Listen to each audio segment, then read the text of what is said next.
Welcome to another episode of This Is Why I Don't Vote, a podcast. Season 5, Episode 31. Your safe space to discuss sports, politics, social issues, and even religion. Well, we will take it all very seriously, but not too seriously. A belated Two Idiots Discuss Sports Major League Baseball All-Star Break edition. My buddy Brian comes on to the podcast to discuss the state of affairs that is the shipwreck, the disaster that is the Atlanta Braves season. We'll discuss a little bit of the New York Metropolitans as well as the Major League Baseball trade deadline. Thank you to all of you that tune in from week to week to week. I do appreciate it, the loyalty. If you are new to the podcast, please like, subscribe, thumbs up, 5-star, write a review, send to friends and enemies far and wide. This Is Why I Don't Vote podcast is on Patreon. It is also ad-free. Yes, that's because no one has solicited me to read some bullshit dialogue about a product that I don't even use. And if you'd like to keep it that way, please consider supporting. Act 1. Two Idiots Discuss Sports, a belated MLB All-Star Break edition. Back on the podcast, a belated Major League All-Star Break, Two Idiots Discuss Sports. Brian and I could not sync our schedules so that this podcast was published in conjunction with, or at least within a week of, the Major League All-Star Break. But we're able to do it now, and damn it, we're going to do it well. Brian, say hello to the people. Hello, people, and Patrick, thanks for having as always. And fortunately for the audience, we unfortunately can't do an All-Star. But hey, listen, we're at a trade deadline right now. So let's rock and roll. Yes, and we will discuss teams who want to trade and teams that don't look like they're going to be prospects either to deal players or to acquire players. I had that actually in my notes. I think we have to start with, though, another unfortunate circumstance hits the Braves. And for you, as a Braves fan, it's not unique. Ronald Acuna Jr. hurts himself again in what, when I saw the replay, because I wasn't watching the game, was a rather pedestrian pursuit of a ball into the outfield. He just comes up gimpy and he has to leave the game. He's going on the IR again, is he not? Can you give us an update as to what you know about the state of that injury and your thoughts about him going out now for his what could be third major injury in a very young career? The hits just keep on coming this year. And we'll discuss the overall state of the mess that's in the Atlanta Braves clubhouse right now. But yeah, Ronald Acuna out again. And, it's interesting on it. This injury didn't just come up from this pedestrian play that you were talking about. He actually, over the weekend, the Braves were playing, I believe it was the Royals, if I'm not mistaken. Playing the Royals over the weekend, and Acuna's on first. Runners at first and third. Acuna's on first. Can't recall who came up. It is a single into the outfield, and Acuna goes from first to home on a single. Wow. Which he's flying around third base. He's running through stop signs. He's all over the place, goes head first, barely beats the throw. Word is that actually something happened that night on that run. And he was essentially begging to play the next day because he had missed so much time already this season. And then he comes up gimpy, and, when you hear lower leg stiffness, that's not good, right? No. How many Achilles injuries have we seen over the past couple of months? Be it Major League Baseball, be it NBA. There's been a few Achilles injuries over the past few months, and that's something that you really don't want to mess with. I mean, Braves pitcher Mike Soroka goes out with an Achilles. He tears it twice. Then is traded in one of the worst trades the Braves have done in years. But I digress. He's pitching now in DC. You don't want to mess with an Achilles. Now, here's the good news: is word came out today that it is a grade 1 lower calf strain, so it could be worse. But if you think about the NBA, who was our pacer that went out in the finals with the Achilles, Patrick? Halliburton. Yeah, Halliburton, essentially the same type of injury. He kept playing. It's almost a precursor to a torn Achilles. Right. So, they put him on the 10-day IL. I don't know that that's going 10 days. They're definitely not going to rush him in any way, shape, or form. Just coming back from his second ACL. Now, fortunately, he's got bionic kneecaps, but his second ACL just came back this year. Braves started off in a ridiculously bad spot. It never got better. He comes back. We get a little spark. Offense still is abysmal. So he's a definite spark that's necessary. So you're not gonna rush him back, and you're sure as hell not gonna rush him back in a season like 2025 when you're second to last place in the National League, or third to last place in the National League. It's just not going to happen. So, yeah, Acuna's out again. I was thinking the same thing this afternoon. This is the third time. It's tough to win with him, but you won a World Series with him. He's been out 2 years now, considering his first ACL and his second ACL. Both of those over courses of 2 seasons. So a half season is 1 season. Total of 2 seasons. Now he's out with the Achilles. Is it the talented 5-tool player that runs balls to the wall and plays lights out? Just can't stay healthy. Is this, the newer version of Mike Trout, who also just couldn't stay healthy? One of the best baseball players in major leagues, but just can't stay healthy. So, to be continued, we don't know. But I tell you what, the Braves are picking up players that have been DFA'd recently, left over, hand over fist right now.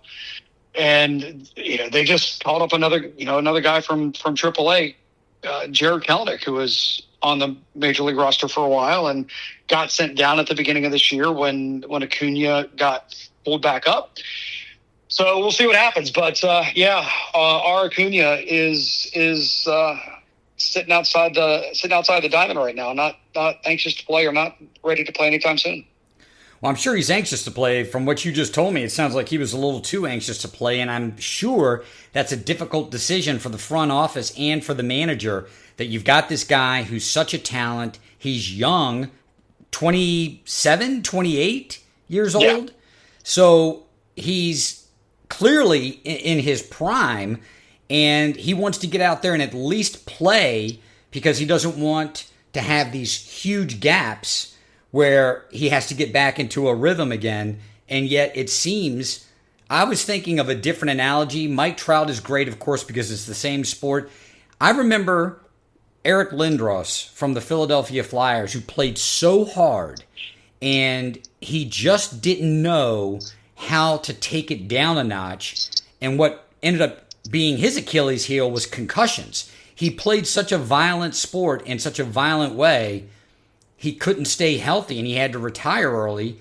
I'm sure there's some better analogies as far as injuries go, but it seems like Acuna plays so hard and is so aggressive that he is his own worst enemy specific to his body. So it sucks, because as a Mets fan, I want to beat the Braves, but I don't want to beat the Braves because they have 8 healthy guys. That's not the way you want to win a series, or you want to overcome a team that you don't like. You want them to line up the best that they have. You line up the best that you have, and you prevail in the end. So it is disappointing. Why don't you, because you're already there, right? You're talking about Acuna. You're in the mindset. What else do you want to relay to the listeners with respect to what is a battered and bruised Braves lineup, particularly their pitching staff? Well, to quote a famous sports agent of days gone by, next question. Right. Man, Patrick, this has been this has been such an abysmal season, starting from the jump. I remember seeing a text from our boy Jason about one of our most recent podcasts, and he listened to it. He said it was great, and you guys both seemed super excited at a time. This was at a time when the Braves were going into a massive tailspin. The Mets were still doing okay, but the Braves are just, it's been tough.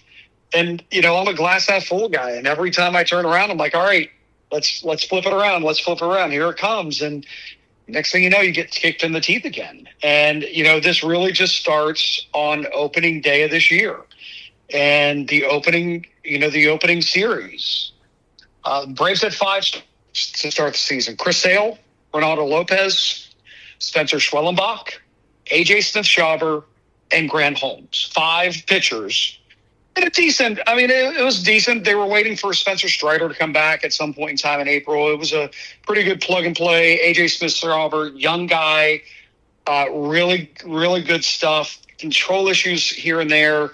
Ronaldo Lopez came from a bullpen to a starter. Had just a phenomenal year last year. Grant Holmes was in the minor leagues until he was 30. He's got hair longer than Kenny Powers. He is a South Carolina boy. But he was having a phenomenal year and doing really, really well this year up until 2 days ago. And when that happened, it became official. Every Braves starting pitcher from the opening day roster is now on the injured list. That's remarkable. That is remarkable. It is remarkable. I don't know that it's ever happened before. Like this is this could be a trivia answer or a trivia question at some point in time. But Chris Sale, the ace, triple crown winner last year. He goes out on the IL. Why?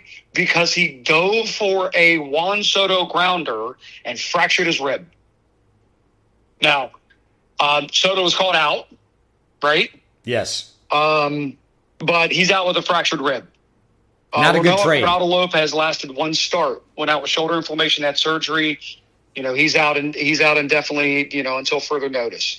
AJ Smith-Shawver, young gun, is going to have a reconstructed gun because he went out for Tommy John surgery. Spencer Schwellenbach, our other young stud that's coming up, kind of that ace, 1C ace. Fractured right elbow. Hope to get back in September, but at that point in time, is it actually even worth it?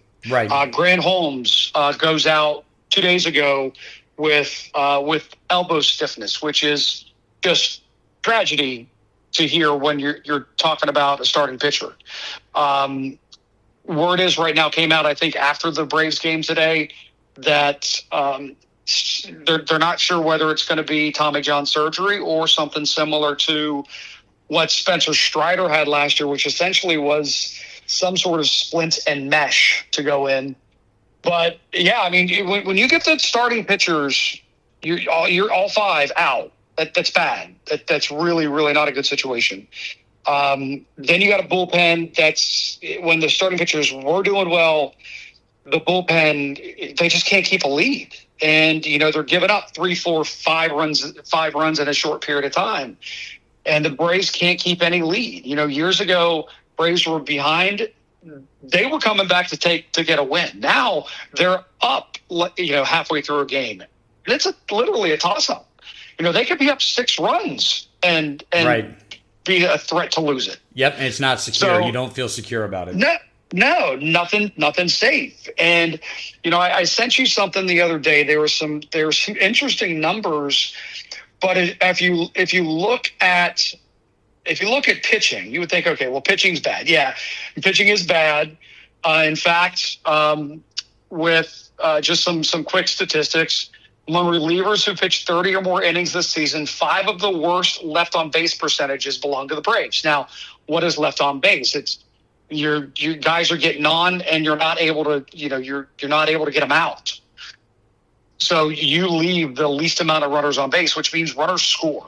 Right. 5 of the top 50. Braves relievers have a Major League Baseball worst 10.5 ERA in 6 games since the All-Star break. 27 earned runs in 23 innings. No other bullpens above 733. So you're thinking, okay, pitching's bad, but what about the bats? Well, the bats have been absolutely abysmal all year. From the 0-7 start to start the season, 3 against the Padres, followed by 4 losses against the Dodgers. Right. It's not gotten any better. At times they look like the second coming of Barry Bonds, and then they look like the third and fourth coming of Bob Uecker.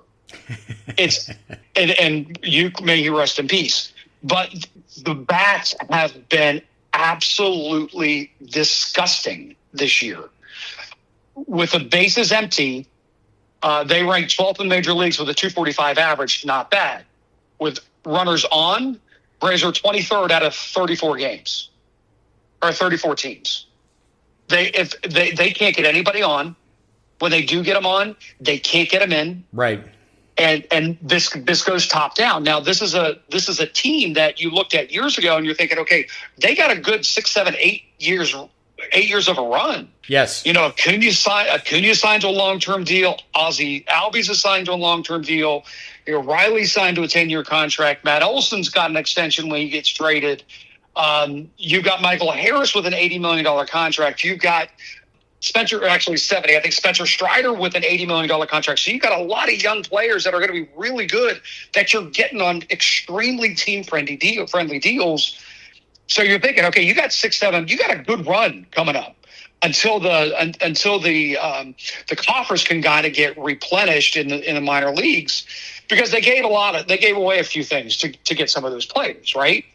But the problem is you've got this core of players that have been so good in the past 2 years.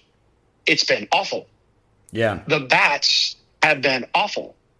They can't get a hit when they need to. They're going through unbelievably extended slumps. Michael Harris forever. Marcell Ozuna, which may have played his last game in a Braves game. More than likely has played his last game in a Braves game.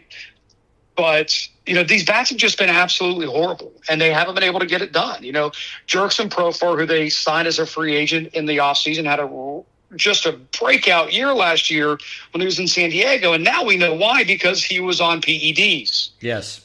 So he gets an 80-game suspension to start the year. I think it's not even through the first week he gets that suspension for 80 games.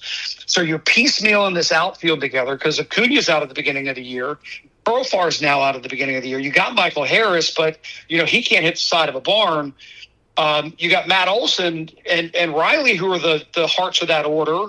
When Acuna's out, they can't do anything.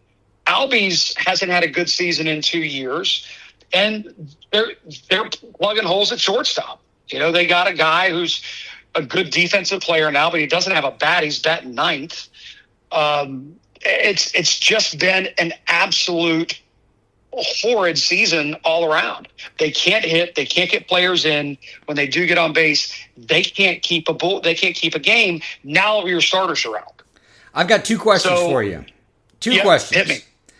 One, is it possible that the Braves signed many of these players at the apex of their fledgling careers, and they actually bought high because these guys did not have enough of a sample size to warrant the contracts that they were signed to? And the second question, and the bigger question, as a Braves fan, I'm not talking about strategy, I'm not talking about anything like that. After seeing a larger sample size, you've seen what these guys have done over the course of the last couple of years. Do you gamble in 2026 keeping this roster together? You're not making any moves at the trade deadline. You build on this current team that's going to be healthy in 2026 in the offseason, and you gamble on the same starting lineup, practically the same fielding lineup, or do you feel like the Braves should make moves now and into the offseason, relying basically on maybe 2 or 3 of those contracts instead of all of them? Your thoughts? Both great questions. So let's talk about contracts for younger players, right? Could they have purchased or bought these contracts at the high? I don't think so. But to that point, it's not enough sample size. You could say that, yes, but what you're doing with it is, let's talk Acuna real quick. Acuna was the first one to get a really big team-friendly deal. Eventually could be an 8-year, $100 million contract with some options that are picked up. One, it helps the player at the time, right? It helps the player at the time because they now have absolute certainty in their life. Okay. Acuna is it could be one of the all-time greats to wear a Braves uniform, to be determined.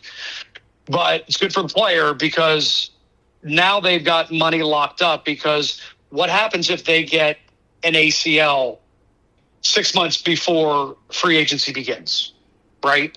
So they've got certainty locked up. What if they get that injury and then arbitration comes? They're not getting enough money. So they've got a guaranteed deal, which is a good thing, right? So from that perspective, I think it's good. Now, from the Braves perspective, obviously, you're just taking a risk. Because if you now with Acuna, you're buying out all of his arbitration years, and then going into an extension per se of 2 or 3, 4 more years, whatever the number is. I don't have the exacts in front of me, but you're buying all that out, so you're only getting about an extra 3 years or so, plus or minus, right? After the arbitration years. So you got to gamble. If they have turned out to be a tremendous player and where they should be, they could be very, very expensive, right? So it's a trade-off on both sides. One, the team's taking a risk, but they're also getting it on a very team-friendly deal, so they're able to know that, hey, I know I got third base, I got right field covered. From a player's perspective, they've got the certainty of, if I do get injured, I still got my money. I mean, it's a guaranteed contract. It's not the NFL, which seems like everything's guaranteed now, but it's not a guaranteed it's a guaranteed contract. So, Acuna could have gone out with 2 fractured kneecaps and an ACL and an MCL and be out of baseball for the 5-year period, but he's still getting his money. Right. And when he comes back, if he hadn't signed that, he doesn't know what he's going to get. So it's good on both sides. Could they have purchased early? Yeah, but Harris, you got a pretty good look at what he is and who he is as a person. Acuna, when they signed him, they wanted to take a look at his work ethic, how he was taking care of things coming off of his the big hype coming out of AAA. Riley, looked like he was going to be there forever. And Olsen, when Olsen came in, you just lost Freddie Freeman. You got to do something. So I think they were moves that had to be made all around. But now you're in this spot. So now let's go to the second half of that, which is, what do we do? Well, it's interesting because I've seen a lot of this, hey, trade Acuna, trade this, trade that. Well, you can say that, but Alex took some pretty big risks, but he also leaned into these guys and said, hey, you got certainty you're going to be here, right? We're not letting you go anywhere. And he made this statement, I think it was last year at one point, where he's signing these very, very team-friendly deals, and with a kind of an under-the-table assurance to the player, hey, listen, we're not gonna trade you. And from his perspective, if he did that and then used that player as a trade piece, he'd never be able to get one of those team-friendly deals again. That's a good point. Right? Yeah. Right. So that's Alex's thought process with it, or at least it was at one point last year. I'm sure he's holding true to that. So what do we have right now? Well, we got holes at shortstop. Ozzie Albies is going into his last year. It's a team option. He's been abysmal the past season and a half, but he's got a $6 million option in 2026 with a $4 million buyout. So you're essentially paying an extra $2 million to have second base locked up and hope that he gets back, because you sure as hell are not going to get a player for $6 million out on the market, right? Correct. So you're not really going to get rid of Ozzie. You've locked up Matt Olson. You need him. Riley, it should be better. I don't know what they do. The minor leagues are the coffins is bare, right? They got rid of a lot. And, one of those pieces, Aaron Bummer, who's in the bullpen, one of the worst trades, they traded like 4 or 5, maybe 6 players to Detroit for Aaron Bummer. Some of them were pitchers, some of them were expendable, but you gave up a lot of your minor league, your farm system for this player that's just a pitcher that's just not doing anything. Yeah. So they can't really trade for anybody. That being said, what are you getting with these players that have been playing this poorly? Who wants them? That's a great point. They're not exactly the greatest trade chips. Now, I'm sure, these teams that are competing for a playoff spot and or think that they can win the World Series, it's always one of those things when we get this guy into our locker room, when he gets around a winning culture, tradition, not to say that Braves don't have that, but they certainly haven't had it this season, maybe that will revive them. But you're right. I think it's a risk to trade for a guy who is part of a team that you could say is collectively slumping. So in your mind, it's we're going to sit on what we've got. We're going to make moves in the off season, get everybody healthy, and see what we can do in 2026, right? To an extent. I mean, I don't think, the only trade that I think the Braves are really going to be involved with by 6 o'clock tomorrow is Ozuna, whose trade stock was abysmal up until about a week ago, when he hit a couple of big jacks out, which he hadn't had a home run in weeks. And there was a joke out there that you could immediately Alex Anthopoulos' phone started ringing as soon as before the ball even landed in the outfield, right in the stands. So I think Ozuna's going to be traded. There are some rumblings with the Padres. Now, Ozuna's a 10-5 guy. He's got 10 years in the majors and 5 years with one team, which means he can reject any trade. But word is, I'm sure that he'd love a chance at another World Series, that the Padres are interested. I also read something separately that Dylan Cease may be up for a trade. I don't know any truth to that.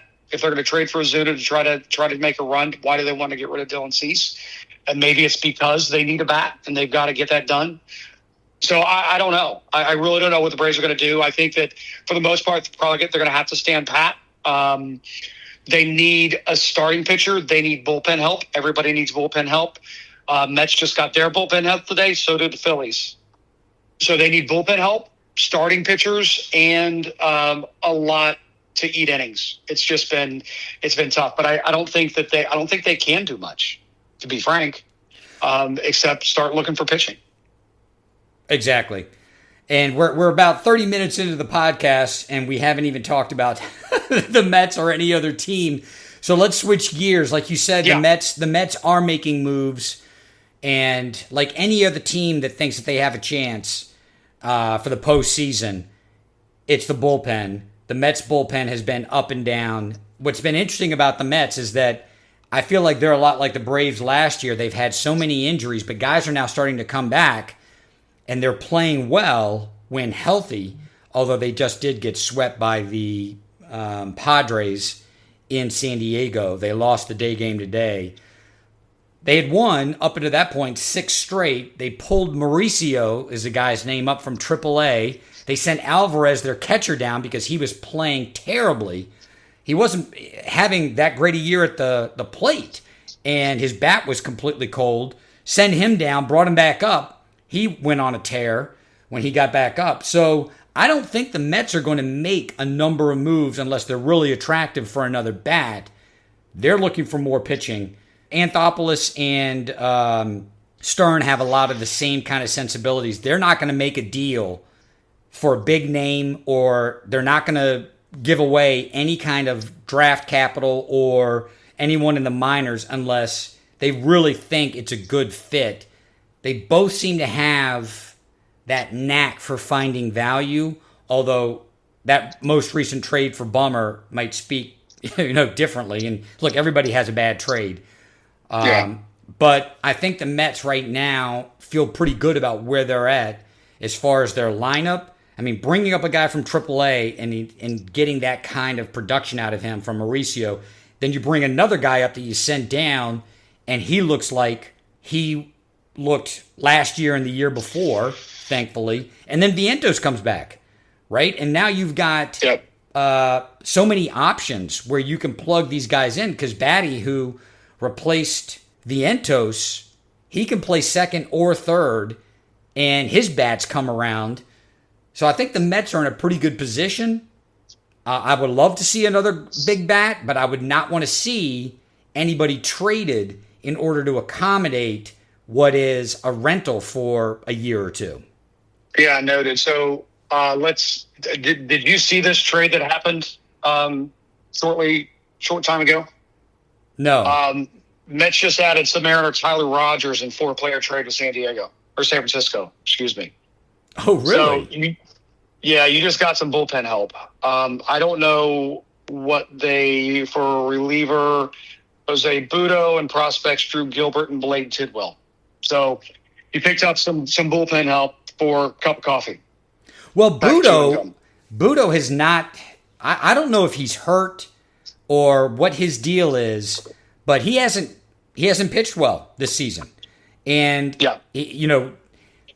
I've watched a couple of games he's pitched in, and he's one of those guys that frustrates the hell out of you, because one inning he looks really sharp, and you think, man, if he could just maintain his posture, his motion, his control, he's going to be fine. And then he'll come out the next inning, and it's like he doesn't know what the hell he's doing. And look, all pitchers go through this.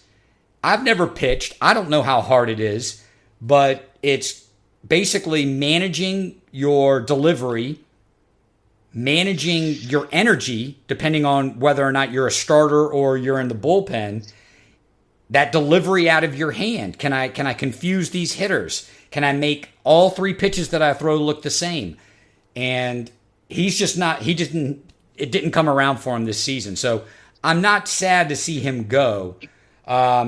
It's interesting that we made this deal with the Giants. We just played the Giants and swept them in San Francisco, and now we've got a 3-game series this weekend with them. So that guy doesn't have to do much in the way of traveling. He just needs to get on the same plane as the rest of the team.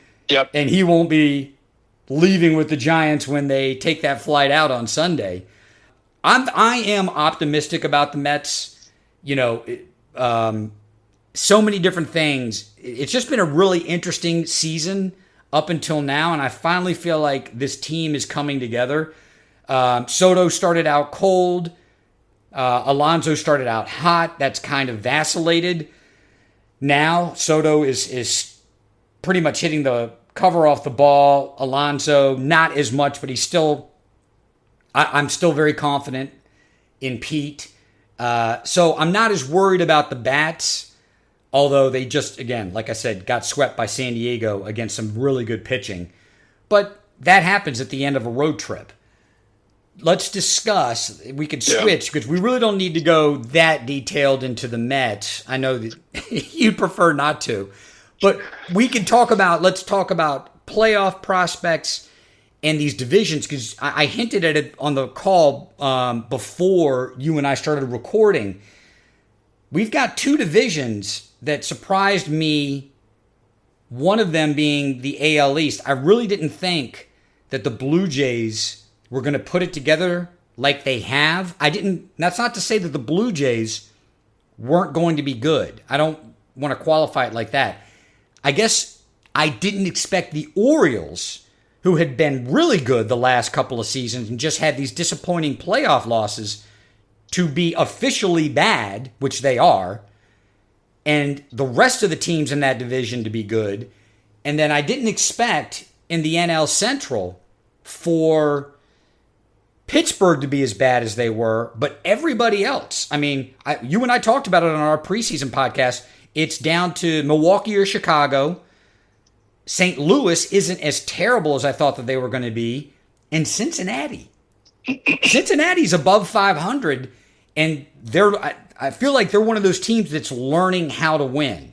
So when you look at those two divisions and you look at the playoff prospects, could we see both of the wild card teams in the AL come from the AL East?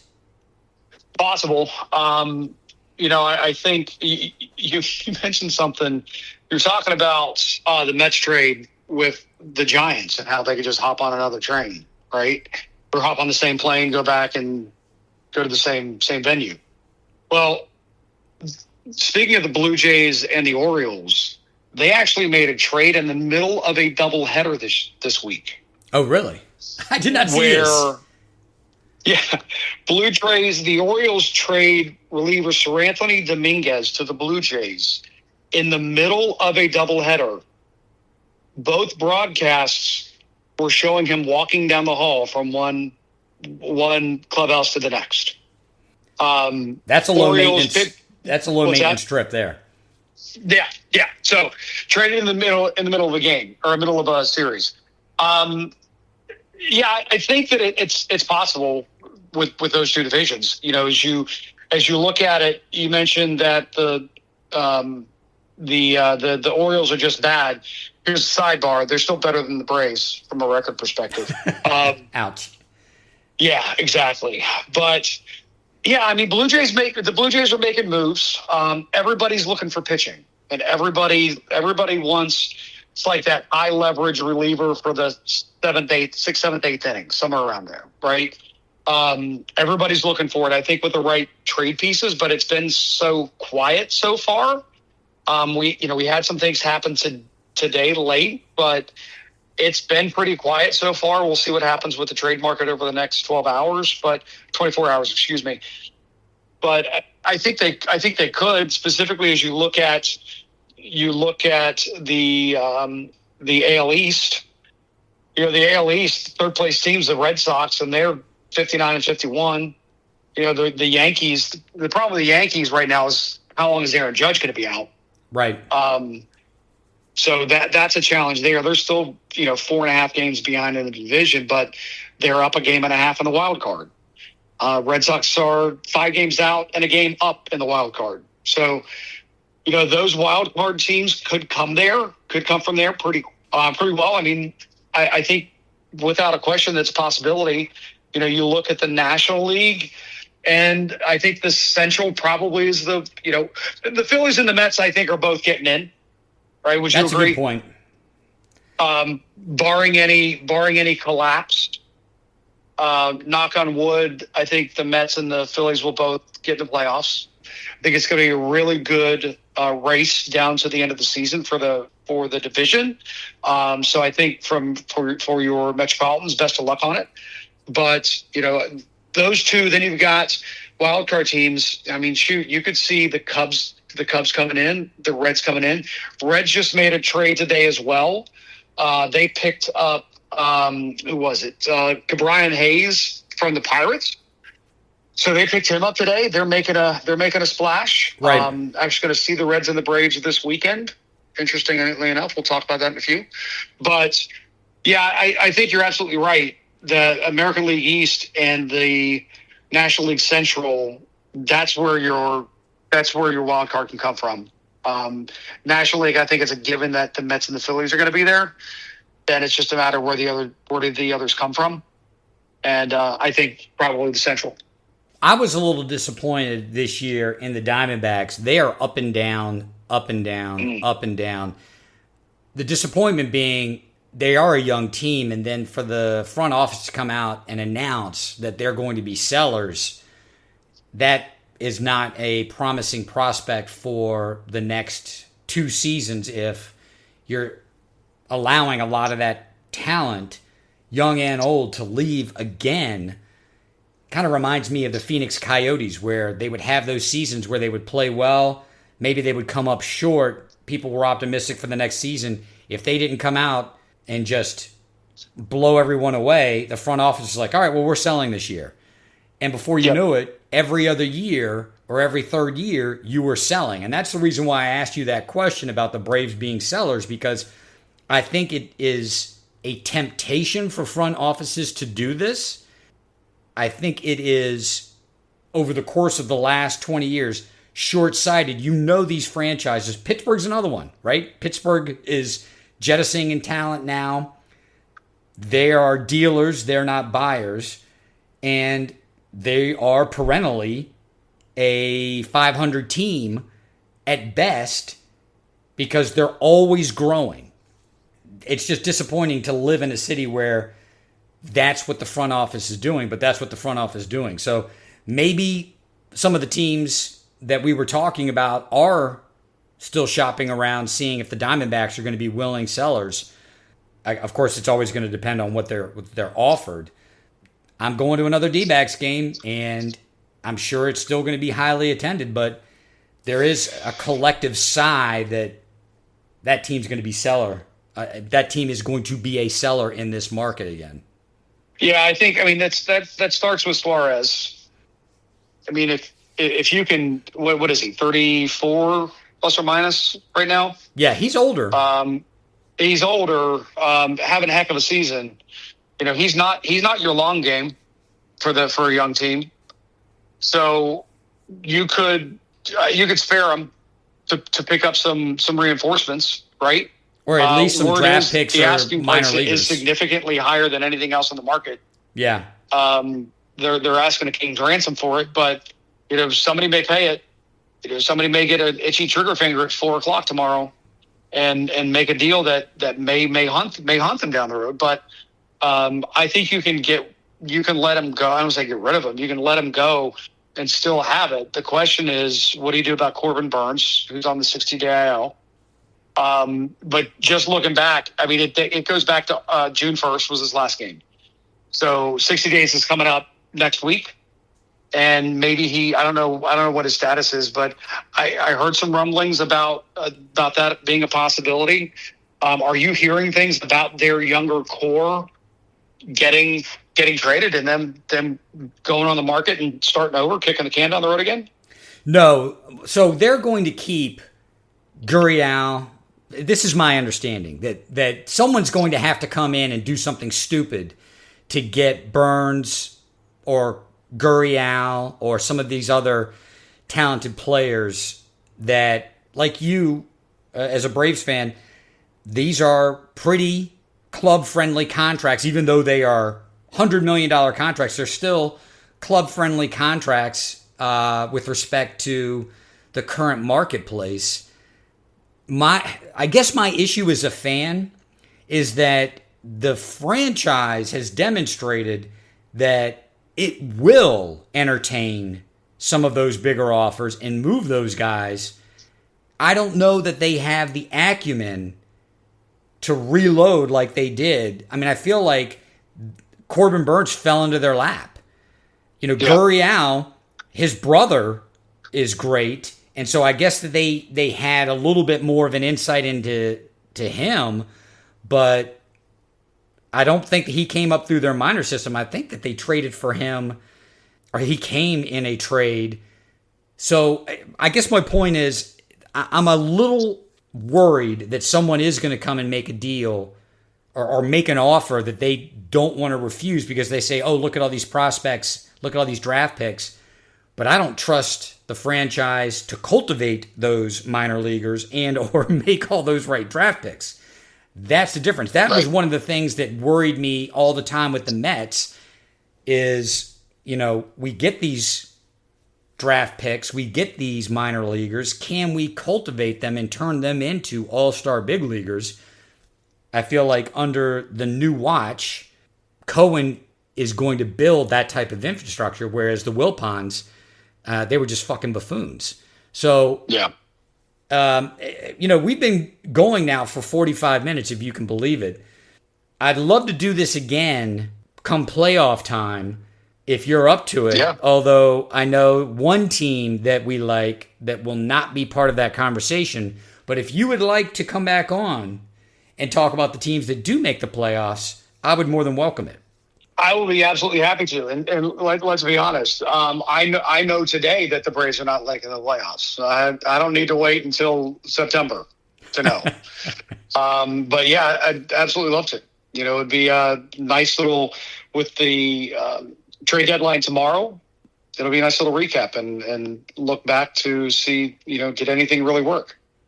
Well, I know you're traveling, and I appreciate you taking the time. It as much as it was difficult for us to do it up until now, I know it wasn't necessarily easy to do it today. So I appreciate you, man, and I look forward to having you back on. Anytime, my friend. Enjoy the desert. Act 2, Epilogue. In the editing of the podcast this week, I noted that there was a significant amount of time spent Brian lamenting the state of the Atlanta Braves. I have a number of podcast listeners that are sports fans. Some of them, like me, like Brian, sports fanatics for certain teams or for certain sports themselves. But I also have a bunch of people who listen to this podcast that are sports adjacent, let's just say. They're not that big a fan of any sport or any team in particular. It would be a stretch to call them even casual fans.